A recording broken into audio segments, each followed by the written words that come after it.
大家都知道常吃鱼对身体好，但你可能没想过，有些鱼吃下去要比鱼还多。今天我们要揭开渔业界的秘密，6种常见养殖鱼类，因为养殖过程大量使用药物，被行内人叫做药养鱼。它们看起来肥美鲜嫩，实则暗藏抗生素、激素等各种药物残留。连许多医生和资深养殖户都提醒，这几种鱼再便宜再常见，也最好少吃。我们从第一种开始说，第一种石斑鱼。石斑鱼向来被视为高档海鲜，肉质细嫩，价格不菲。但养殖户爆料，养石斑鱼几乎离不开抗生素。石斑鱼养殖密度大，鱼儿在池中摩擦碰伤，极易细菌感染死亡，所以养殖场往往定期投放大量抗生素。有人打趣儿说，石斑鱼是泡在药水里长大的，这话听着夸张，其实真有其事。前些年台湾石斑鱼出口时，多次被检出违禁药物残留，为保经济利益，养殖户只能选择预防性用药。更可怕的是，部分不良养殖户为求鱼长得快，还可能违规添加生长激素。抗生素残留长期摄入会破坏人体肠道菌群，导致抗药性。有医生直言，石斑鱼最好少吃，尤其别让孩子常吃。如果真想解馋，尽量选野生石斑或其他低风险鱼类。第二种，鲶鱼，包括巴沙鱼。爱吃烤鱼的人对鲶鱼不陌生。关于鲶鱼的养殖，流传着惊悚说法，说鲶鱼是世界上最脏的食物。虽然后来证实很多是谣言，但鲶鱼的养殖环境确实偏污浊。鲶鱼天生喜欢在烂泥腐殖质中生活，是杂食性腐食鱼，连动物尸体都吃。养殖户有时会用发酵处理过的禽畜粪便做肥料，培养水中的饵料生物。更要命的是，鲶鱼抗病力并不强，高密度养殖的池塘里水质浑浊，滋生大量细菌和寄生虫。一旦染病，抗生素和驱虫药少不了。特别是一些廉价的进口冷冻鲶鱼片，比如来自越南的巴沙鱼，更是饱受质疑。传言巴沙鱼养殖在被工业污染的湄公河流域，不但重金属超标，还大量使用抗生素和生长激素。还有媒体报道，巴沙鱼鱼片在加工时为了增重，会浸泡3聚磷酸盐之类的化学药水，使鱼肉吸水膨胀1倍。长期吃进去，肾脏负担会加重。如果实在嘴馋想吃烤鱼，建议选用其他品种替代。第三种，罗非鱼，也叫无锅鱼。罗非鱼是平民餐桌上的常客，肉质结实，刺少，价格便宜。但你可能听过这样的说法，罗非鱼都是喂避孕药长大的。这源于罗非鱼的一个特性，它们繁殖力极强，一旦产卵就会影响长肉速度。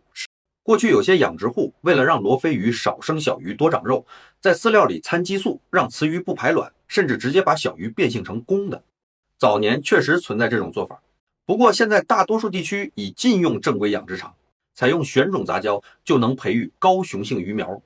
但罗非鱼在高密度养殖下仍可能爆发疾病，如链球菌、寄生虫等，所以一些养殖场也会预防性投喂抗生素。罗非鱼对水质要求不高，臭水沟、污水塘也能活，但环境差了，细菌滋生就多，难免药物伺候。曾有报道指出，市场上某些罗非鱼检出孔雀石绿，那是禁用的致癌物。老人、小孩或孕妇最好少来路不明的罗非鱼。如果要吃，尽量选择正规品牌的冰鲜或冷冻产品。第四种，黄鳝。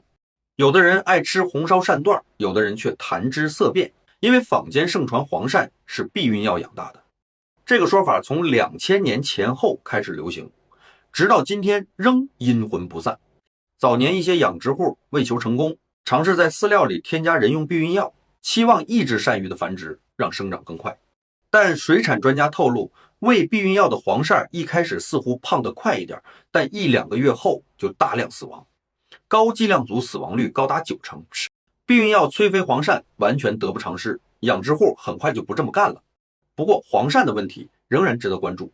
黄鳝是杂食偏肉食性的掠食鱼，养殖时投喂小鱼小虾或动物内脏，饵料本身携带病菌和寄生虫的风险较高，加上黄鳝养殖多采用高密度水泥池，水质极易恶化，一旦一条发病可能传染全池，只好大剂量用药。曾有人笑称养鳝如养药，现在有些大规模养殖场已经改善环境，降低用药量，但散户养殖的黄鳝风险依然难控。儿童和青少年最好不要经常吃来路不明的鳝鱼。第5种，黑鱼也叫乌里鱼。民间传说吃黑鱼有助伤口愈合甚至抗癌，因此不少人趋之若鹜。但你可能没想到，黑鱼养殖暗藏不少药物故事。有传言说，批发商为了让黑鱼颜色更黑，卖相更好，会添加墨汁或人工黑色素到水中。还有传言说用避孕药让黑鱼不产卵猛长肉，这些目前没有公开的实例证据，多半是网络传闻。但黑鱼的养殖过程本身也离不开药。黑鱼是肉食鱼类，要投喂大量小杂鱼或畜禽下脚料，容易带来疾病隐患，所以抗生素和寄生虫药预防少不了。黑鱼幼鱼时期的烂肉病曾让早期养殖死伤惨重，养殖户一发现病症就下重药，养黑鱼的水塘往往定期消毒水体、杀菌吊水，甚至投放抗应激的保健药品。说黑鱼是吃药长大的，不算太冤枉。这些年有不少关于养殖黑鱼药残超标的新闻。若非特别需要，没有必要频繁食用养殖黑鱼进补，更不要盲信什么抗癌奇效。第6种，小池塘养的鲫鱼。很多家庭锅里常见的鲫鱼，特别是农村或城郊小池塘养的，看似生态，实则暗藏风险。小型鱼塘水体少，自净能力差，几十平米见方的小池塘密密麻麻养满鲫鱼，水质极易恶化。夏天气温一高，水里溶氧下降，各种病菌跟着来。鲫鱼天生体弱，特别容易感染寄生虫和细菌，比如细菌性烂鳃病几乎是养鲫鱼绕不开的噩梦，一条鱼染上极短时间内全池蔓延。所以小池塘养鲫鱼往往从苗种阶段就开始拌药，在饲料中添加广谱抗菌药，定期还得全池泼洒杀菌药和驱虫药，小塘里的水常年都是淡淡的药汤色。更有个别养殖户嫌按规定剂量下药见效慢，干脆超量使用，这样的鲫鱼捕捞上桌，体内可能抗生素超标。相比之下，大水面比如水库、湖泊里散养的鲫鱼水质好，密度低，很少需要用药，吃起来放心很多。与其图便宜买来历不明的小塘养殖鱼，不如花同样的钱买野生或大水面养殖的鱼类。总结下，这6种鱼：石斑鱼、鲶鱼、巴沙鱼、罗非鱼、黄鳝、黑鱼、小池塘鲫鱼，要么养殖环境脏离不开药，要么自身体质弱，非药不长。这些鱼并非完全不能吃，但普通消费者难以判别哪些产地或批次是安全的。特别是免疫力弱的老人和小孩，经常吃可能积累药物残留，是药三分毒，更何况是为了防病催肥投下的大把药物。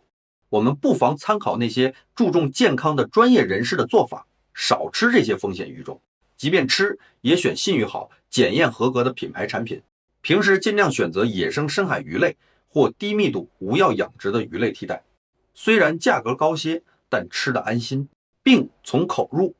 在食品安全问题频出的今天，谨慎选择每一道入口的食材，就是对自己和家人健康负责。如果你觉得这个内容有用，记得点个订阅，也分享给你身边那个爱吃鱼的朋友。